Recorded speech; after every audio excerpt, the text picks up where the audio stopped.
Okay, what's going on, everybody? This is JTS812 back once again, bringing you some more Assassin's Creed 3 gameplay. This is a Manhunt game.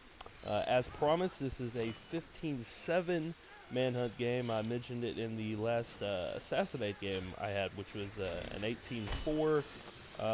Again, noob lobby. I hope you guys enjoy it. So yeah, I've definitely been testing some stuff. My defensive game, I really got to work on. I'm still testing things out to try to figure what the best defensive set is. Kind of default right now. A lot of the Manhunt players are using the Disguise, Smoke Bomb, and Knife set, which is a good set. That's the one I use in this game.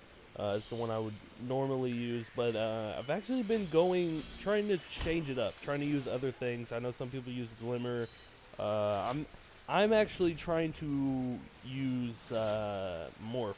I actually got like a 7K or an 8K defense last night, I do believe, using Morph, and that's really making me feel good. I think I'm going to start using Morph. I'll probably give you some good gameplays with that, depending on how well I do with it. So there was the other thing I wanted to talk about the whole Abstergo score, um, and that sort of thing. Anyway, as far as the Abstergo score goes, I know a lot of people are into that, and I can see why. It reminds a lot of people of how Templar grade worked in Brotherhood, which I, like many other people's, I loved the Templar grade system from Brotherhood.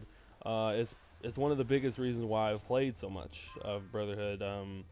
It kept me going back and trying to improve my scores over and over again. I played like, I don't know, 30 days of Brotherhood, and like 10 to 15 of those were because I was trying to get points up and scores for Templar grade.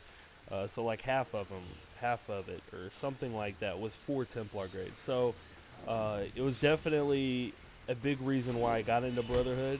And as far as ACR goes, I never took. I don't know about you guys. I mean, I could be wrong, and by all means, if you liked, going for leaderboard stuff and Revelations, that's cool too. It's just myself personally is I never took the Revelations leaderboard seriously, just because when I looked at it, it was mainly based on how much you played.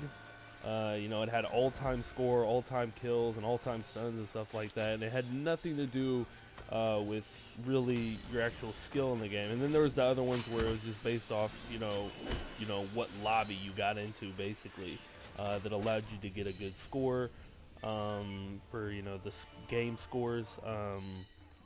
It didn't. The one thing that it irks me, or yeah, I just said irk. Deal with it. Anyway.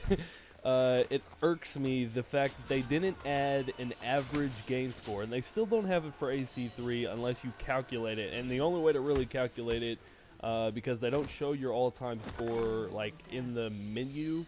I think you have to go to like the Assassin's Network to see what your all-time score is, and then you have to like divide that by your game sessions. I mean, you have to do a lot of math to figure out what you average per game. Which I think is kind of dumb, because, I mean, when you really think about it, I mean, games like Call of Duty and Battlefield have that. I mean, and those are shooter games that, your average score shouldn't really matter that much, because it's mainly based on how many kills you get and stuff like that. So, I mean, obviously objectives and stuff like that have something to do with it, but for the most part, I feel like this is a perfect game mode, or a perfect game where you need to show the average per session. The people in Brotherhood, there used to be people that used to quit games and protect their average. I mean, on PS3 side, there's people that would start new accounts and quit games just to protect their average, stuff like that. But for the most part, I just enjoyed being able to see it and letting other people see it, just for the simple fact that you didn't have to actually physically calculate it, which I thought it was dumb. And I really wish that they had that in AC3, but they don't, and it's not really that big of a deal, honestly. But the whole reason why I got into this anyway was for Abstergo score. And as far as Abstergo score goes, I personally don't think I'm gonna get into it. By all means, anybody else can get into it. It's, I'm not dogging on it or anything like that. It's just that it seems like maybe it's just the beginning of it so far, but from what I've seen so far, it seems like it's going to be very time, induced or whatever. It seems like it's going to take a lot of time to. That was a nice poison. I gotta say. Anyway, it seems like it's going to take a lot of time to, get up there in the scoreboards and then keep it there. Whereas, Templar grade, while it definitely it did take time to, get those scores and make, make moves towards the leaderboard and keep your positions. It never felt like, you had to play every single day, which, by the way, this whole sequence felt amazing. I just got like 5 kills there, all silent, and goddamn, that was awesome. Anyway, yeah, I never felt like I had to get on just for Templar grade. I wanted to get on. Whereas this game, don't get me wrong, I feel like playing this every day, but I don't know. It's just the whole Templar or the Assassin. I can't even talk. Abstergo's score. It just seems like it's gonna take way too much time, and the big reason is because, I have Xbox and I have PlayStation, and I want to play both of those, and I really need to get back on PlayStation. I finally hit level 50 on the Xbox, and I'm still like a level 14 on the PlayStation. The whole problem with the PlayStation is it seems laggier. It just seems really laggy from what I've seen so far, which is really annoying. The frame rates, it's just not something I feel like doing sometimes. So I'm only like a level 14 on the PlayStation, but I definitely want to level up there and play more on the PlayStation. And then there's YouTube. Those are the two main reasons why I don't think I'll have enough time to, obviously personal life too, but those are some reasons why I probably won't, feel like going for Abstergo score, because it seems like it's going to take a lot of time, and I don't think I'll have that kind of time to go for something where, honestly, if you guys want to see if I'm a good player or not, you can look at my videos or something.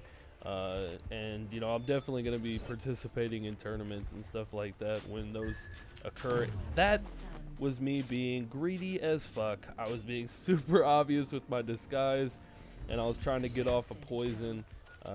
Just not the smartest decision. So yeah, that was my whole spiel about Abstergo score, but not a big deal. As you can see, the rest of this game, I'm gonna get this is actually, to this day anyway, is the best offensive. God damn it, I love double silence, double incogs. It's fucking awesome. AC3 Manhunt, baby. So yeah, this is actually the best offensive game that I've had so far in AC3. I get about 10.5. I'm using Disguise, Poison, and Knives. As you've seen before, that was my double streak, actually. I don't end up getting a triple streak, and there's two reasons. A, I'm using the 5 silent, and I was just doing it because I'm still testing things. I'm still trying to figure out what's the best set, what's the best, streak bonuses for certain ways I'm playing and certain things like that. And honestly, the 7 non-silent is probably better than the 5 silent. If I had the 7 non-silent, I probably could have got a triple streak, just because I had like 5 discrete kills, and I only got stunned, correct me if I'm wrong, once, maybe twice, in this game. So, I had an amazing offensive game in this one, and, it just went so well for me. And Really, that's the biggest thing. As far as Manhunt goes, so far in this game, in the average lobby, I haven't really played competitive Manhunt so much. And the knives right there went in the wrong direction. What the fuck was that? Anyway, so I haven't really played competitive Manhunt, but the average lobby is basically, you know, you expect to do quite well on offense, you know, ranging from, I don't know, 6 to 7K to, you know, 10K or above. I think the highest one that I've seen so far is 11, or that I've heard, and my high is 10.5, which I got in this game. But yeah, I mean, and the defense, it's just a little hard to be consistent on defense. I still don't know the best personal set yet. I'm probably going to be using Morph and Smoke. But yeah, so this was a 15.7K total game. I hope you guys enjoyed it. Thanks for watching. I'll probably have some more, maybe Assassinate, or another mode. You guys can just let me know another mode if you guys want to see it. But that's about it. Thanks for watching. Please comment, rate, and subscribe. I'm out. Peace.